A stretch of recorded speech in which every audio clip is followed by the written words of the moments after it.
आप सभी का स्वागत है आज के दिन का सेशन में। आज है 21 दिन का हम लोग बेसिक मास्टरी कर रहे हैं डायरेक्ट सेलिंग में। 21 दिन का एक कंटिन्यू सेशन चलने वाला है जिसमें आज है, वैसे तो आज तीसरा दिन है, लेकिन पहला दिन इंट्रोडक्टरी पार्ट था। दूसरा दिन से हम स्टार्ट किए, यानी कल से दूसरा दिन हुआ और आज तीसरा दिन है। लेकिन आज को हम दूसरा दिन मानते हैं क्योंकि इंट्रोडक्टरी पार्ट को मैं काउंट नहीं कर रहा हूँ। तीसरा दिन से हम लोग इस सेशन को आज कर रहे हैं और आज का सेशन का टॉपिक बड़ा प्यारा है। अच्छा, ये पूरे सेशन को आप डेली सुबह 7 बजे जूम में अटेंड कर सकते हैं और लगभग 9 सवा 9 बजे तक आपके पास ये यूट्यूब में मिल जाएगा। आपको यूट्यूब में 21 दिन का कोर्स मिल जाएगा। आप डेली इसको कोर्स को अटेंड कर सकते हैं। इसमें बहुत सारी बारीकियां बताई गई है और मेरे 1 दशक का अनुभव उसको भी मैंने इसमें शामिल किया हुआ है।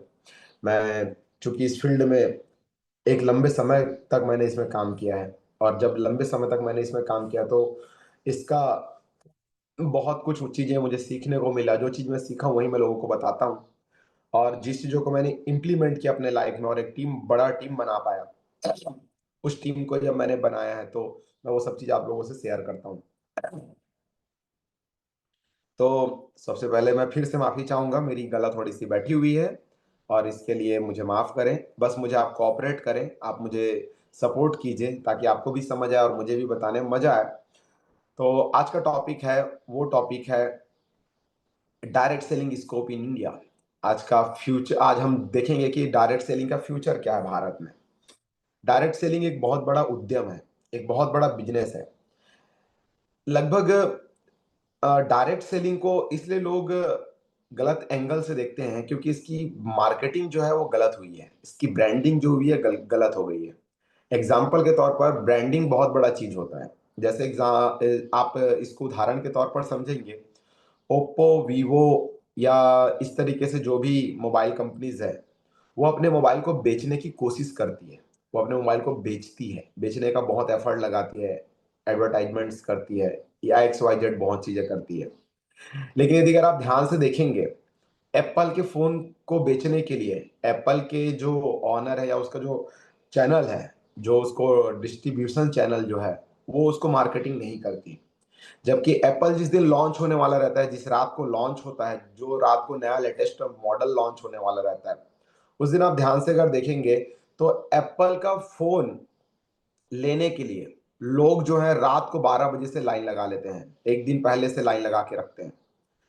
और वो ऐसा नहीं है कि वो कोई 5,000 का, 2,000 का, 8,000, 10,000, 20,000 का फोन रहता है। ऐसा नहीं, वो 1.5 2 लाख रुपए का फोन रहता है और लोग इतना भीड़ इकट्ठा कर लेते हैं कि इतने महंगे फोन को खरीदने के लिए वो लोग ना लाइन लगा के रहते हैं, रात रात भर जागते रहते हैं। मैंने लोगों को देखा है कि अपना एप्पल का फोन लेने के लिए प्रॉपर्टी बेचते देखा है लोगों को। मैंने एप्पल के डिवाइसेस लेने के लिए लोगों को अपना गाड़ी को बेचते हुए, गिरवी रखते हुए, लोन लेते हुए मैंने देखा है। तो कहीं ना कहीं एक ऐसा चीज है जिसकी ब्रांडिंग सही हुई है तो उसको बेचने की जरूरत नहीं है। जिसकी ब्रांडिंग सही हुई है उसको बेचने की जरूरत नहीं पड़ती। लेकिन जिसकी ब्रांडिंग सही नहीं हुई है उसको बेचने की जरूरत पड़ती है।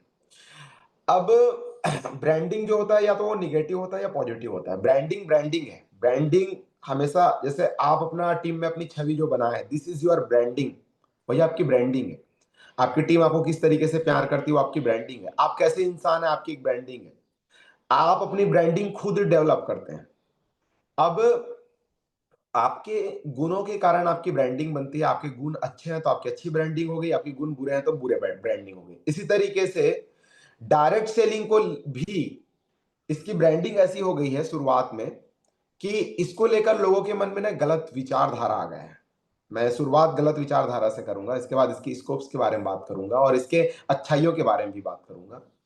लोगों को क्या हुआ, जब इसके अगर हम हिस्ट्री में जाते हैं तो 1990 2000 में डायरेक्ट सेलिंग भारत में एकदम तेजी से डेवलप होने लगा।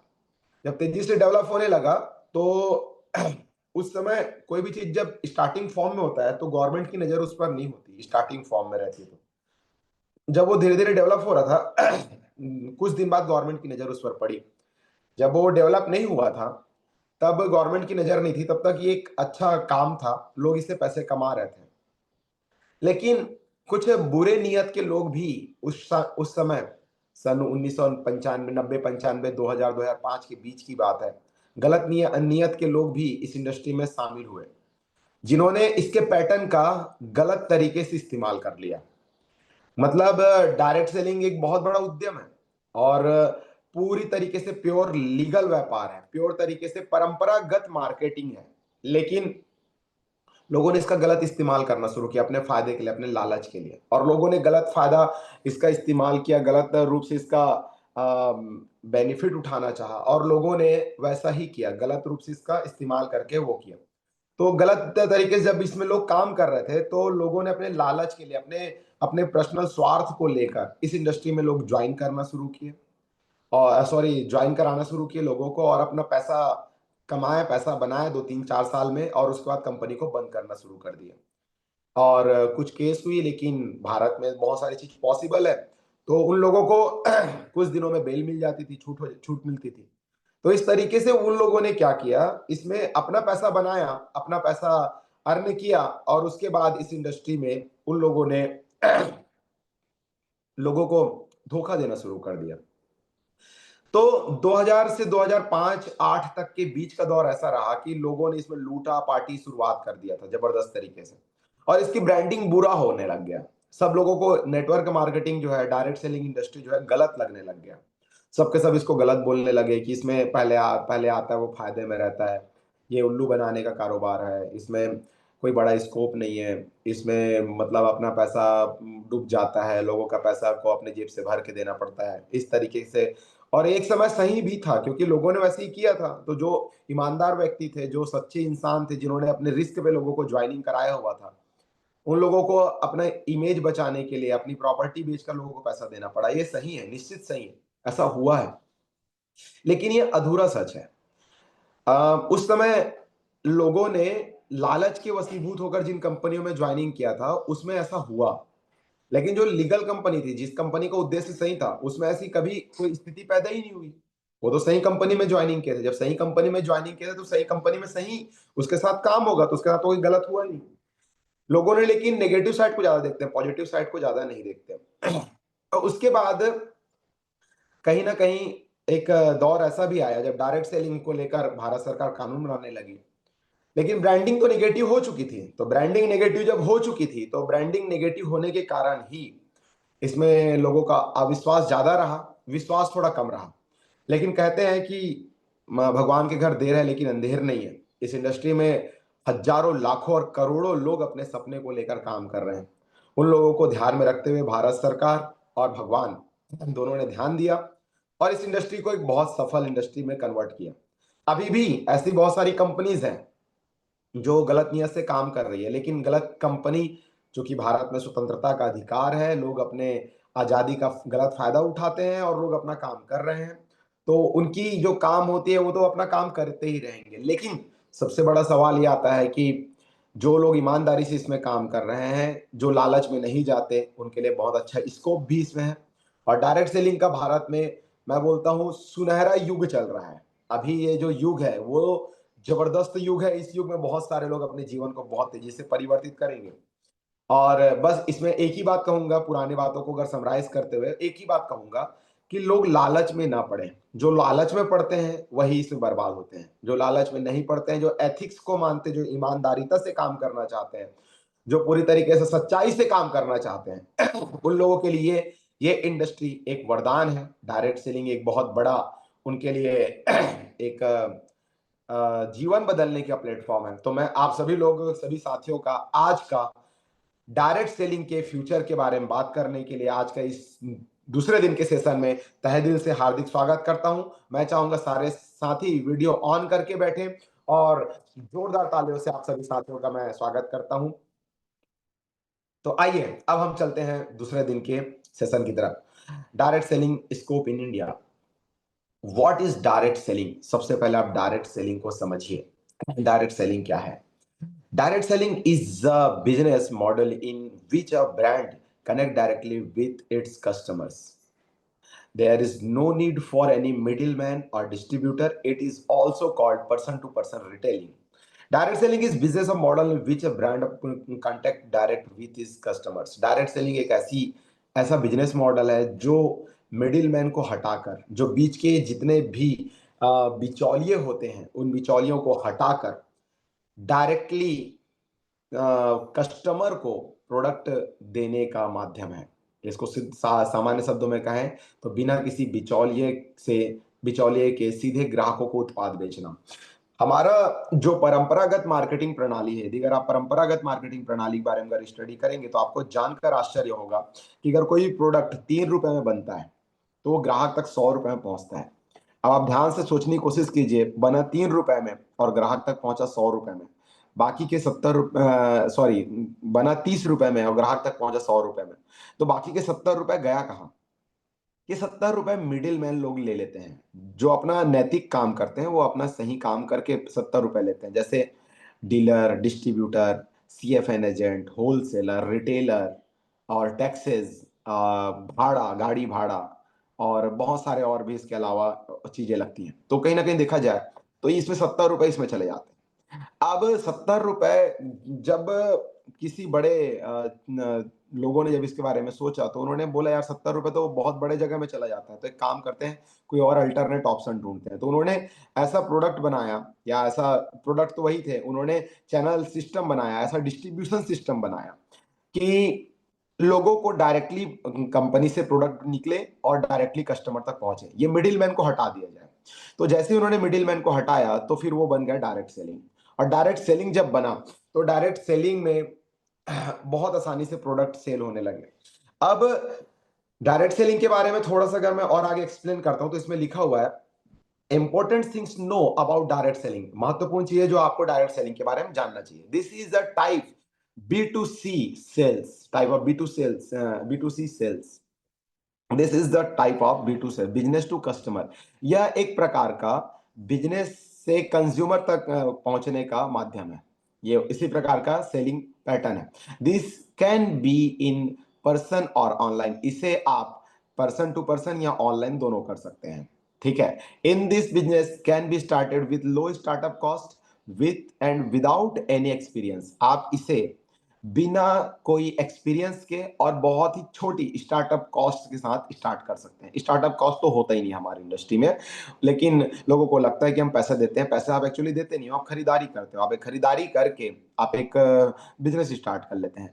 Indirect selling, distributor earn income by selling product to customer in person और ऑनलाइन। इन डायरेक्ट सेलिंग इंडस्ट्री में डिस्ट्रीब्यूटर्स जो है प्रोडक्ट सेल करके, कस्टमर को प्रोडक्ट सेल करके ऑनलाइन या ऑफलाइन प्रोडक्ट सेल करके पैसे कमा सकते हैं। Indirect selling income can be earn by selling products as well as building a team, और इसमें आप एक टीम बनाकर भी पैसे कमा सकते हैं। There is a freedom of time and place in direct selling. Direct selling में आपको समय और आजादी दोनों मिलती है। आप कहीं पर भी कहीं से भी इस बिजनेस को ऑपरेट कर सकते हैं। सबसे बड़ी इसकी खूबी यही है कि इसके लिए ना तो आपको कोई शॉप दुकान खोलना है, ना कोई स्टोर मेंटेन करना है, ना कोई एम्प्लॉइज रखना है, और ना ही कोई आपको एडवर्टाइजमेंट्स करना है, ना ही कोई ओवरहेड रखना है, ना ही लागत लगाना है, ना ही कोई रिस्क लेना है।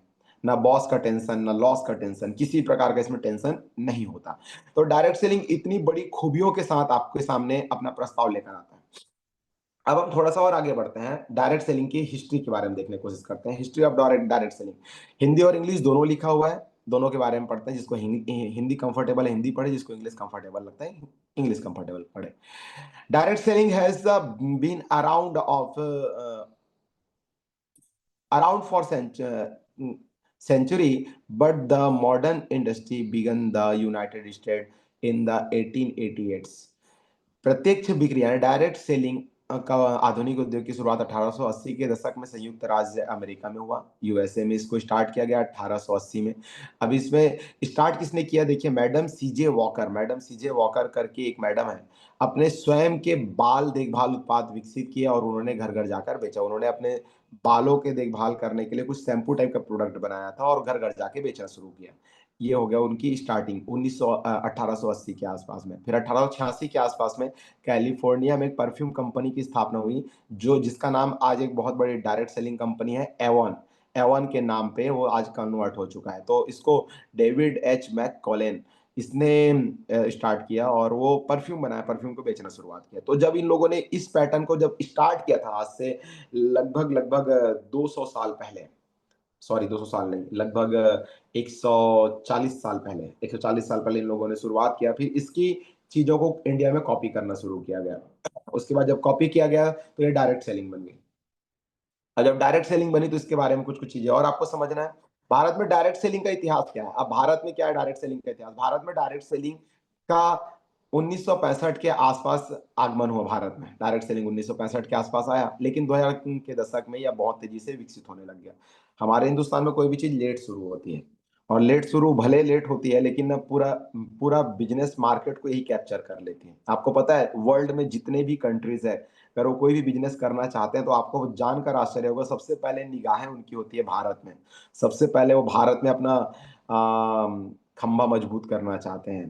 पहले तो मेहनत यहाँ भारत में बिजनेस करना चाहते हैं। मेरी आवाज आ रही है आप लोग को? Can you give me reply हाथ उठा के? Okay, thank you. तो ये भारत में अपना सिक्का जमाना चाहती है, तो भारत में डायरेक्ट सेलिंग पहुंचा और 1965 में पहुंचा, और 2000 के बीच में तेजी से डेवलप होने लग गया।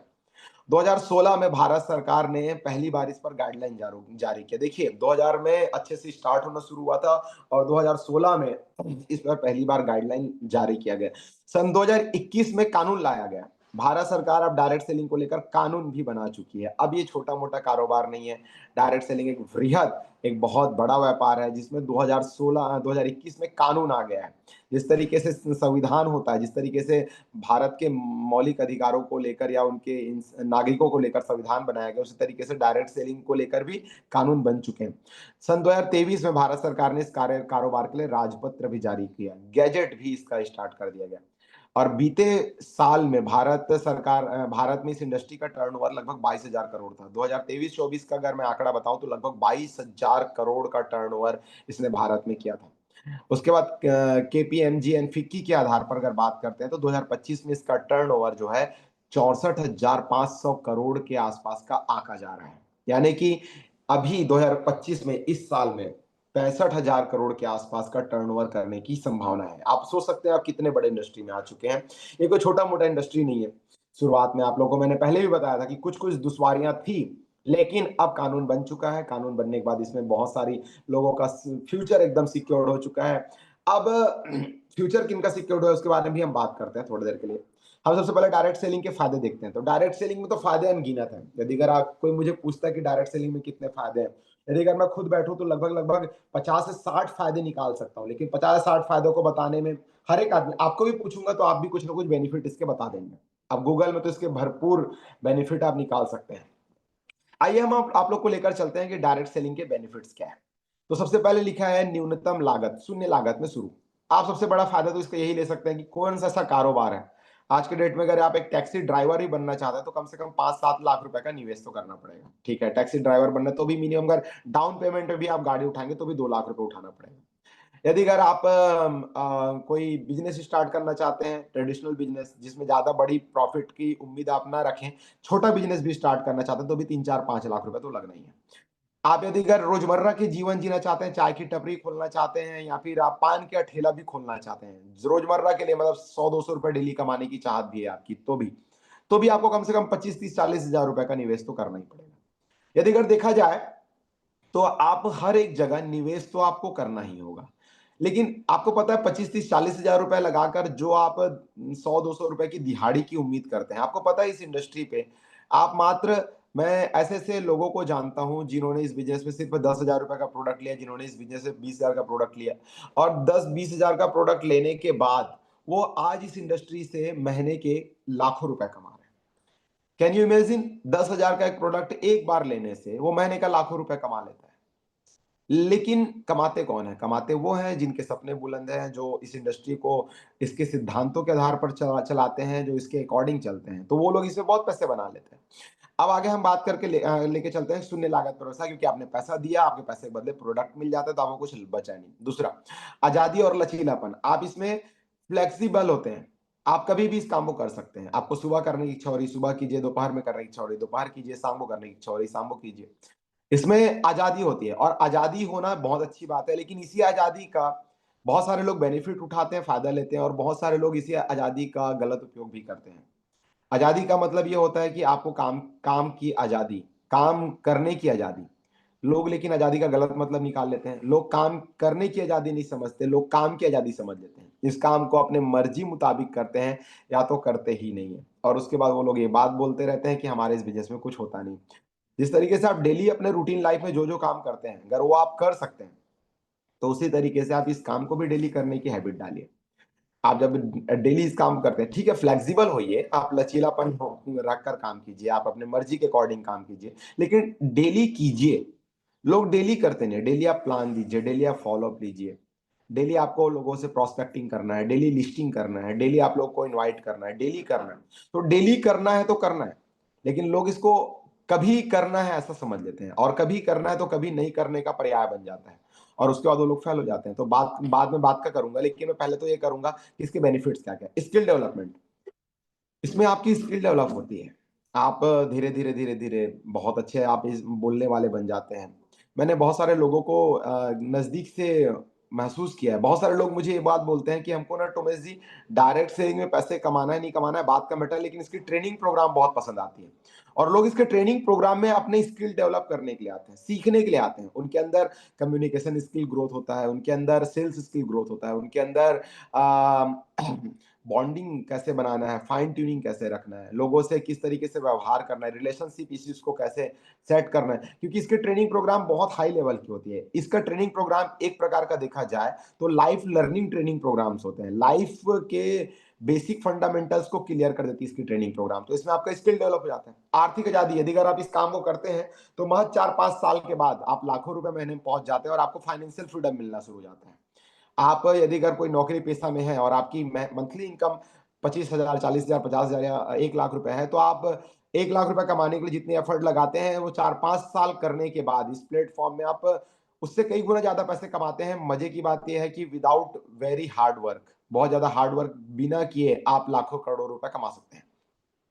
समय की आजादी, आप धीरे धीरे इस काम को करते हैं, टीम बना लेते हैं, और उसके बाद आपको टाइम फ्रीडम मिल जाता है। कई लोग का शिकायत होता है कि हमारी टीम नहीं बनती। टीम बनाना एक कला है। टीम बनाने के लिए एक अच्छे व्यक्ति बनने की जरूरत है, एक अच्छा उद्देश्य होने की जरूरत है। आप ये समझ रहे हैं कि जैसे एग्जांपल के तौर पर ना, मैंने कुछ दिन पहले एक फोटो देखा था। एक आदमी लोगों को बोलता था कि सिगरेट, गुटखा, पान मसाला नहीं खाना चाहिए, इससे कैंसर होता है। और उसके बाद वो खुद जाकर दारू के ठेके में, शराब के ठेके में जाकर शराब ले रहा था। तो कहीं ना कहीं अब ऐसे इंसान को आप क्या कह सकते हैं? ये लोग तो सिर्फ ज्ञान देने वाले लोगों में से है ना, ये लोग इंप्लीमेंट करने वाले लोगों में से तो नहीं है। तो इंप्लीमेंट जो करना चाहेगा उनके लिए डायरेक्ट सेलिंग वरदान है। डायरेक्ट सेलिंग उनके लिए वरदान है, उनकी टीम नहीं बनती जो लोग इनकी बेसिक बातों को इंप्लीमेंट नहीं करते। आप यदि अगर ये सोच रहे हैं कि मैंने इतना समय दिया या ये किया या वो किया, मेरी टीम नहीं बनी, तो सबसे पहले आप सिद्धांतों को फॉलो नहीं किए हैं, और दूसरा, यदि अगर आपकी टीम नहीं भी बनी है तो सबसे बड़ा चीज आता है कि आपको आपको खुद में सुधार करने की जरूरत है। सिस्टम को प्रॉम्प्टली प्रमोट करने की जरूरत है, और उसके बाद भी यदि अगर आपकी टीम नहीं बनती है तो आपको धैर्य रखने की जरूरत है, क्योंकि ये बहुत बड़ा इंडस्ट्री है। इसमें आप धीरे धीरे धैर्य रखकर काम करते हैं तब आपकी टीम बन पाती है। तो अगर आपकी टीम बन जाती है तो आपको समय की आजादी भी मिल जाती है। उसके बाद अगर बात करते हैं पर्सनालिटी डेवलपमेंट, आपकी पर्सनालिटी डेवलप हो जाती है। आप पहले कुछ और होते हैं, आप कुछ और होते हैं। मैंने बहुत सारे डायरेक्ट सेलर को देखा जिनकी 5 साल पहले फोटो कुछ और दिखती थी, 5 साल बाद फोटो उनका कुछ और दिखने लगा। ये होता ही है, डायरेक्ट सेलिंग में चेंजेस होता है, डेवलपमेंट होता है आदमी का। और वो सिर्फ फिजिकल फिजिकल ग्रोथ नहीं करते। फिजिकल ग्रोथ तो आप इस इंडस्ट्री में नहीं आएंगे तो भी आपका होगा ही होगा, लेकिन आप इसमें मेंटली ग्रोथ हो जा करते हैं। आप एक थिंकिंग ग्रोथ कर लेते हैं। आप पहले कुछ छोटी सोच में उलझे रहते थे, लेकिन आप बड़ी सोच करने लग जाते हैं। स्वयं का व्यवसाय, खुद का बिजनेस होता है। ये इस बिजनेस में सबसे बड़ी बात ये है कि खुद का बिजनेस है। लोगों को लगता है कि हम किसी और कंपनी में काम कर रहे हैं, एक्चुअली आप किसी और कंपनी में काम नहीं कर रहे। जिस दिन आप किसी कंपनी में ज्वाइनिंग करते हैं उस दिन आप उस कंपनी के मालिक के बराबर बन जाते हैं। आपके अकॉर्डिंग आप बिजनेस प्रमोट कर सकते हैं, लेकिन 90% लोग इसको दूसरे के काम समझते हैं, इसलिए वो लोग बड़ा बेनिफिट नहीं ले पाते। खुद का काम समझेंगे तो खुद एक्शन लेंगे, खुद सोचेंगे। तो इस तरीके से खुद का व्यापार है। ये देश विदेश की यात्रा करने का अवसर मिल जाता है आपको। इस प्लेटफॉर्म में रहते हैं तो आप देश विदेश की यात्रा करना शुरू कर लेते हैं। पारिवारिक सुरक्षा, आप नॉमिनेशन फैसिलिटी का बेनिफिट ले लेते हैं। कई लोग इस बिजनेस में नहीं है, उसके बाद उनके परिवार को इनकम जाती है। बहुत सारे ऐसे लोग हैं हमारे इंडस्ट्री में, तो सैकड़ों ऐसे लोग हो चुके हैं अब, क्योंकि ये 2 दशक हो चुका है, दो दशक से ज्यादा का समय हो चुका है इस इंडस्ट्री को। तो ढाई दशक में, यानी कि 25 साल में हमारे इंडस्ट्री में तो लगभग सैकड़ों लोग ऐसे हैं जिनके ना रहने के बाद उनके परिवार को पैसा जा रहा है। यदि अगर उसके बाद अगर मैं बात करता हूँ तो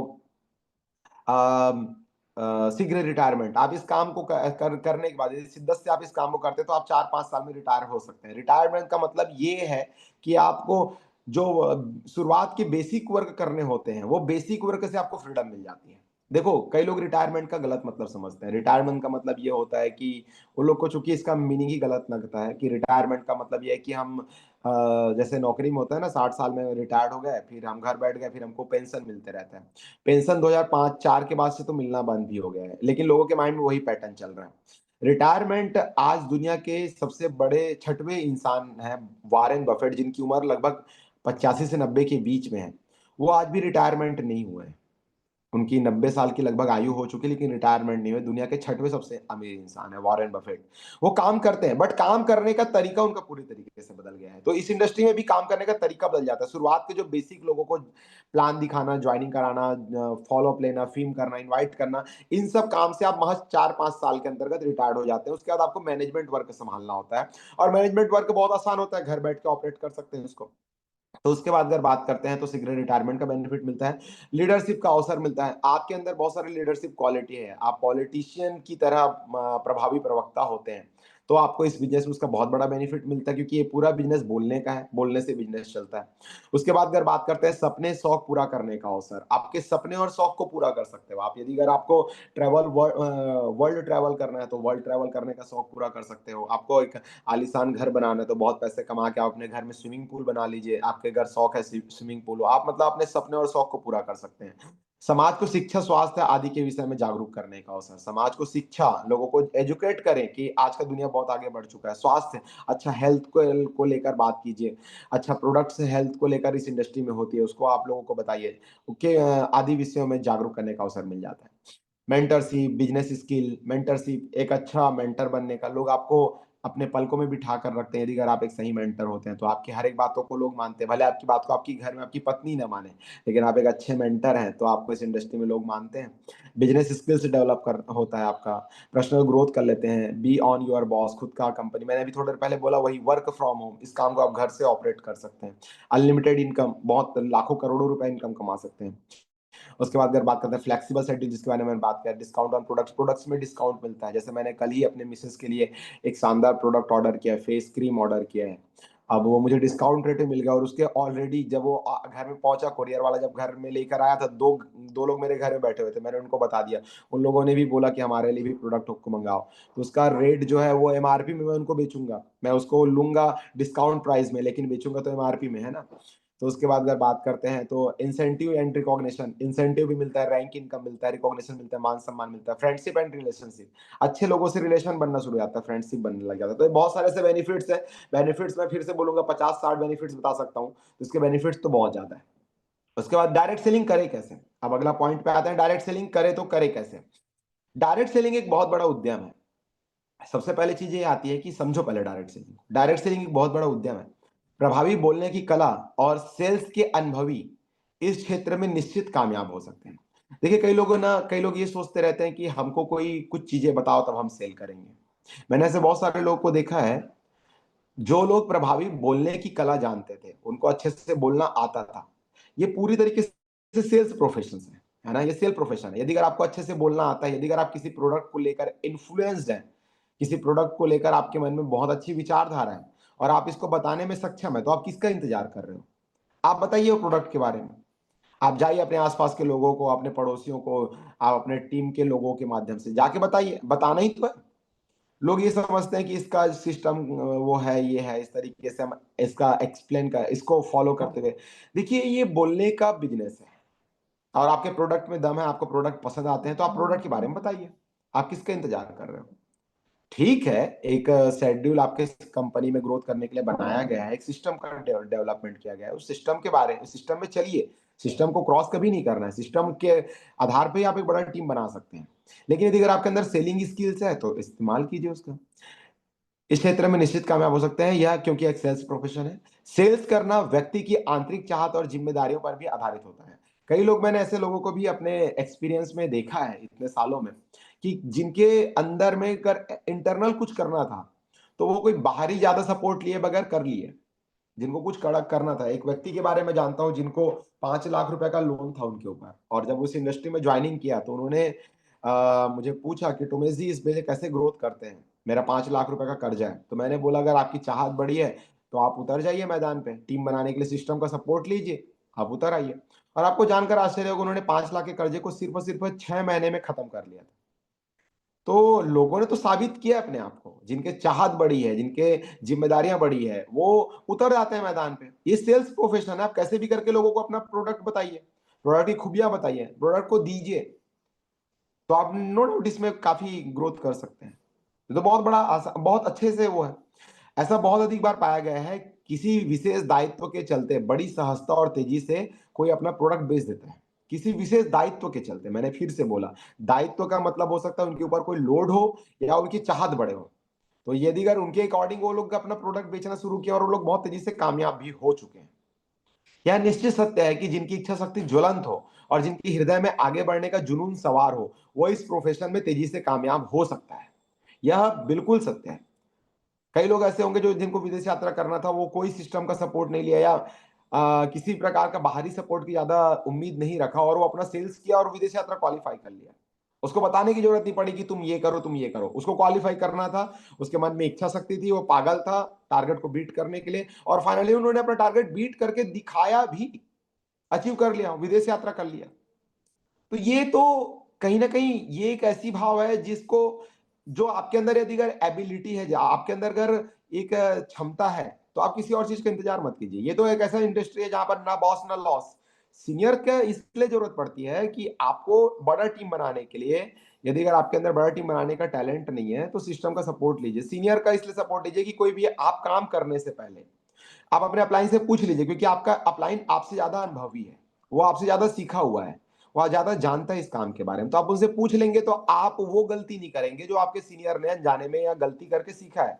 वो आप नहीं, उसको उसको गलती करने के लिए आपके पास टाइम नहीं रहेगा। आप डायरेक्टली अच्छी अच्छी चीज करेंगे और अच्छी चीज करके आप कामयाब हो सकते हैं। तो वो प्रोफेशन में तेजी से कामयाब हो सकता है। मानो वह एक भूखा शेर हो, एक भूखे शेर की तरह वो काम करता है और वो कामयाब हो जाता है। बस यहाँ वह इसके सफल सिस्टम का अनुसरण जरूर करे। इसके अब वो जब सेल कर लिया तो सिस्टम कभी फॉलो कर लेगा तो बहुत तेजी से ग्रोथ ले सकता है वो। साथ ही इस प्रोफेशन में बहुत अधिक व्यक्ति कामयाब हो सकते हैं यदि वे इसे दिल से सीखते हुए आगे बढ़ने का विचार रखते हैं। देखिए, यह बहुत बड़ा इंडस्ट्री है साथियों। आप यदि अगर ये सोच रहे होंगे कि मैं इस इंडस्ट्री में बिना कोई अपनी स्किल्स डेवलप किए मैं इसमें कामयाब हो जाऊं, तो ये आपका लगभग भ्रम के बराबर ही होगा। आप शुरुआती दौर में बिना सीखे कामयाब हो सकते हैं, लेकिन बिना सीखे आप कामयाब नहीं हो सकते हैं। थोड़ा बहुत पैसा कमा लेंगे बिना सीखे, लेकिन आप बिना अच्छा सा सीखे आप डायमंड नहीं बन सकते, करोड़पति नहीं बन सकते। तो आपको सीखना तो जरूरी है, सीखना आपके लिए सबसे इंपॉर्टेंट है। सीखते रहिए, आगे बढ़ते रहिए। इस व्यवसाय को सीखना अति आवश्यक है। बधाई हो, यह व्यवसाय सीखा जा सकता है। अब मैंने आपको दूसरी बात ये भी बोला कि सीखना बहुत आवश्यक है, तो इसको सीख भी सकते हैं आप। ये ऐसा नहीं है कि एक बार कोई बोल दिया उसके बाद दोबारा इसको कोई कर नहीं सकता, कोई सीख नहीं सकता, ऐसा नहीं। इसको आप सीख सकते हैं, ये सीखना आसान है। मैंने भी सीखा ही है। मैंने फील्ड में धक्के खा के सीखा है, बुक्स पढ़ के सीखा है, लोगों को R&D कर करके सीखा है। आप भी सीख सकते हैं, ऐसा नहीं है। आपके पास तो आपके अपलाइन के रूप में हमारे सीनियर टीम भी है, मैं भी आपके साथ अपलाइन के रूप में हूँ, तो आप तो सीख सकते ही हैं, ऐसा कोई बड़ी बात नहीं है। उसके बाद आगे बढ़ते हैं हम लोग। डायरेक्ट सेलिंग कैसे करें? सेल्स स्किल डेवलप करें सबसे पहले। अपने सेल्स बेचने की कला डेवलप करें, आपके अंदर बेचने की बात में वो होना चाहिए। आप कैसे किसी आदमी को आपको प्रोडक्ट को दिखाएं, और प्रोडक्ट को दिखाकर, प्रोडक्ट की खूबियां बताकर आप उनको ये प्रोडक्ट बेच दें, ये आपको सीखना होगा। आप किसी घर में बैठे हैं तो माइंड सेट करके भी जाना चाहिए कि भैया मैं तो सेल करूँ करके आऊंगा, ये कैसे भी रहे, इसका तो मैं बिजनेस में ज्वाइनिंग करा के आऊंगा। साप्ताहिक या मासिक ट्रेनिंग प्रोग्राम का हिस्सा जरूर बने। हर हफ्ते आपके घर जहां आप काम करते हैं, अगर आपके आसपास के एरिया में अगर सिस्टम हो, ट्रेनिंग प्रोग्राम होता है, तो आप उसको हमेशा अटेंड कीजिए। साप्ताहिक या मासिक ट्रेनिंग प्रोग्राम का हमेशा हिस्सा बने। जब भी आपके शहर में आसपास में ट्रेनिंग्स हो रहा है, उसमें आप हमेशा जुड़िए।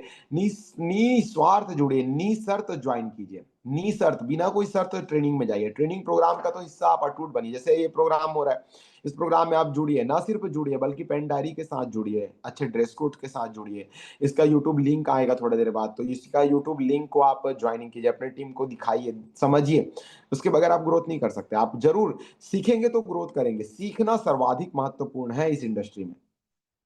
आपके सिस्टम में अगर आपकी कंपनी में यदि अगर डायमंड सेलिब्रेशंस होती है, स्पेशल ट्रेनिंग प्रोग्राम होता है, सेल्स प्रोग्राम होता है, कम्युनिकेशंस प्रोग्राम होता है, तो इन सब में आप बिना शर्त भागीदारी लीजिए, अनिवार्य रूप से भागीदारी लीजिए आप।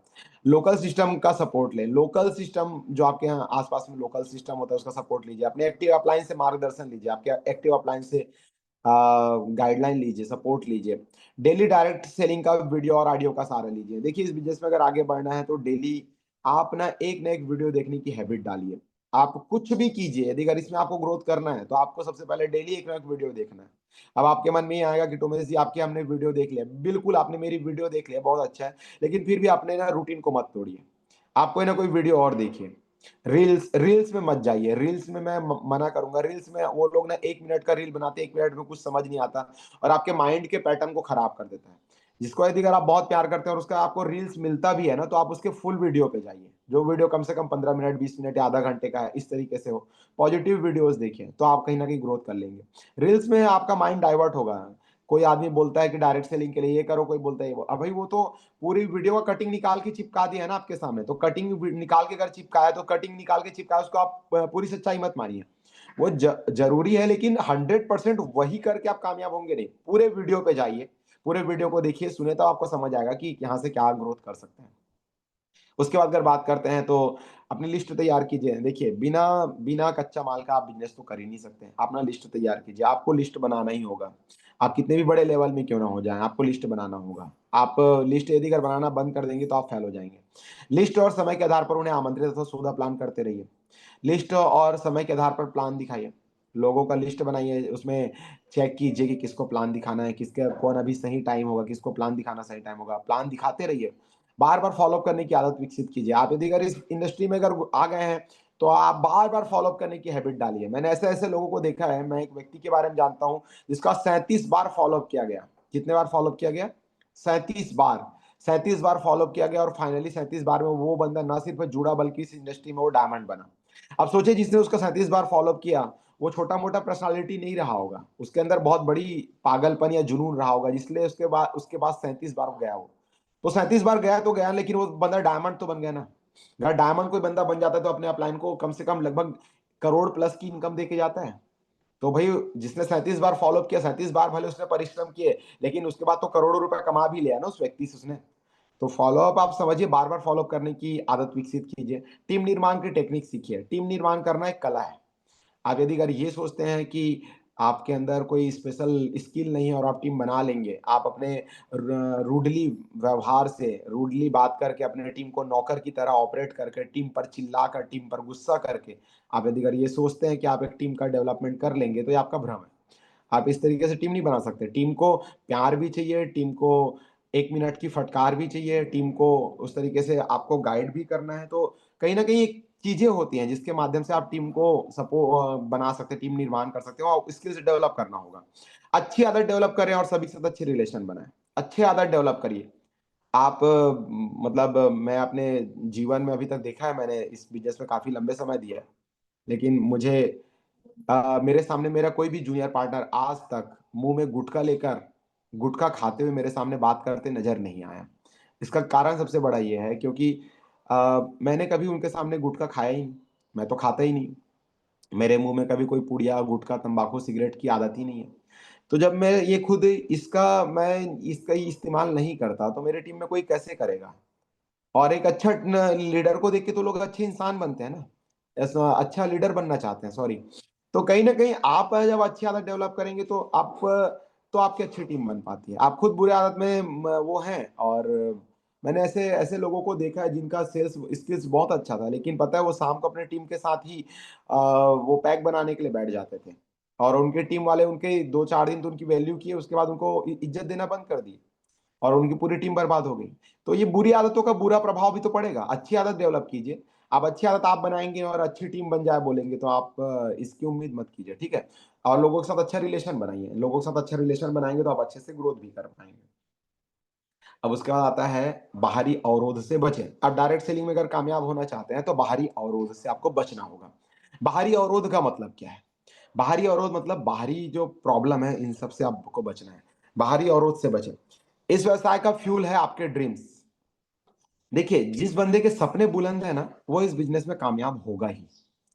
होगा ही, कोई दुनिया की ताकत उसको रोक नहीं सकती। जिसके सपने बुलंद हैं, वो फिर रोना नहीं रोएगा, वो लोगों की बात नहीं करेगा, वो अपने ड्रीम्स की बात करेगा और वो कामयाब होकर रहेगा। और जिनके सपने बुलंद है ना, वो स्टार की तरह चमकते हैं। ऐसे मैंने बहुत सारे बड़े-बड़े लेजेंड्स को देखा है। उदाहरण के तौर पर मैं एक बड़े स्पीकर का या बड़े लेजेंड का नाम लेता हूँ, श्रीमान सोनू शर्मा जी, है ना? श्रीमान हर्षवर्धन जैन जी, श्रीमान संजय जैन साहब और नरसिंह ग्रेवाल साहब। ये लोग इतने बड़े-बड़े पर्सनैलिटी हैं कि इनका ड्रीम्स बड़ा है, ये पायोनियर है अपने टीम के। ये लोग शुरुआतकर्ता बन जाते हैं अपने टीम के। कहीं न कहीं इनके ड्रीम्स बड़े हैं, तो आप अब ये मत समझना कि वो लोग 2000 या 2010 के पहले जुड़े, तो उन्होंने इतना बड़ा-बड़ा टीम बनाया, ऐसा नहीं है। जिनके सपने बड़े आज भी हैं, वो लोग भी अपनी टीम बना रहे हैं। वो लोग भी माहौल बना देते हैं अपने ग्रुप में। तो आपके सपने आपके फ्यूल्स हैं, अब आपके सपने क्या हैं, ये आपको अगर पता ही नहीं है, तो आपकी गाड़ी चलेगी कैसे? फ्यूल गाड़ी में पेट्रोल ही नहीं है, तो गाड़ी चलेगा कैसे? तो आपके ड्रीम्स ही नहीं है, तो फिर बिज़नेस चलेगा कैसे? जब आपका ड्रीम्स ही नहीं, फिर आपको बोलते हैं भी बिज़नेस में माहौल ही नहीं, तो भाई आपके पास तो ड्रीम ही नहीं है, कोई गोल ही नहीं है, तो फिर बिज़नेस होगा कैसे? और आप इधर-उधर की बातें करते हैं, मैं ये करता हूँ, मैंने इतने समय दे दिया, तो ये तो रॉन्ग बात है ना। आपके ड्रीम्स को आप मजबूत कीजिए। जब लक्ष्य आपका है, तो स्वाभाविक रूप से उसको पूरा करने की जवाबदारी भी आपकी ही होगी। सवाल ही नहीं उठता। जब ड्रीम आपके है, तो आपको ही क कदम उठाने पड़ेंगे। अतएव किसी भी बाहरी चीज़ों को स्वयं पर हावी ना होने दें। इसलिए किसी भी चीज़ों को अपने खुद पर हावी ना होने दें।